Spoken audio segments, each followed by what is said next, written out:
ये बात एक ही जगह या एक ही साल की रिकॉर्डिंग नहीं है। ये जिद्दू कृष्णमूर्ति के साइलेंस यानी मौन या शांति पर कहे गए अलग अलग विचारों से चुनकर आपके लिए पेश की जा रही है। कृष्णमूर्ति अपने शांत अंदाज में हमसे पूछते हैं कि ये मौन, ये शांति क्या है। हम अक्सर सोचते हैं कि मौन का मतलब है शोर का ना होना, पर क्या ये इतना ही है? कृष्णमूर्ति इशारा करते हैं कि असली मौन मन की मशीन से बिल्कुल बाहर की अवस्था है। वो कहते हैं, the mind cannot conceive of it and the mind's attempts to reach silence are still part of noise. मन इसकी कल्पना नहीं कर सकता और मन की मौन को पाने की सारी कोशिशें शोर का ही एक हिस्सा हैं।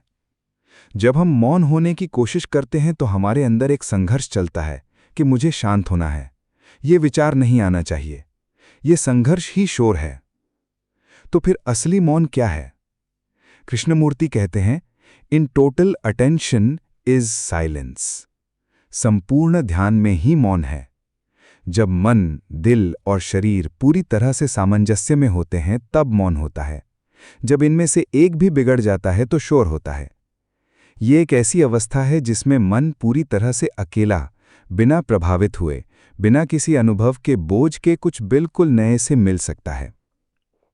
स्पेस और साइलेंस इसीलिए जरूरी हैं। कृष्णमूर्ति कहते हैं कि मन का ये मौन अपने आप में सुंदरता है। यही सच्चा धार्मिक मन है। इस मौन की प्रकृति क्या है? Silence is emptiness in which and from which all things flow and have their being. मौन वो शून्यता है जिसमें और जिससे सारी चीजें बहती हैं और अपना अस्तित्व पाती हैं। अतीत की सारी कंडीशनिंग इस मौन की संपूर्णता में टूट जाती है। ये मौन खुद को दोहरा नहीं सकता।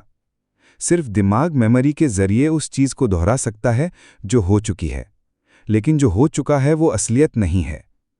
सिर्फ मौन में ही वो है जो नामहीन और समयहीन है। यही शून्यता, यही एम्प्टीनेस एनर्जी है और ये एनर्जी मौन में ही अस्तित्व रखती है।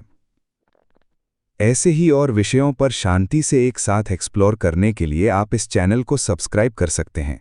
अगर ये बातचीत आपको आगे सोचने के लिए प्रेरित करती है तो इसे लाइक और शेयर करें ताकि और लोग भी इस खुली जांच का हिस्सा बन सकें।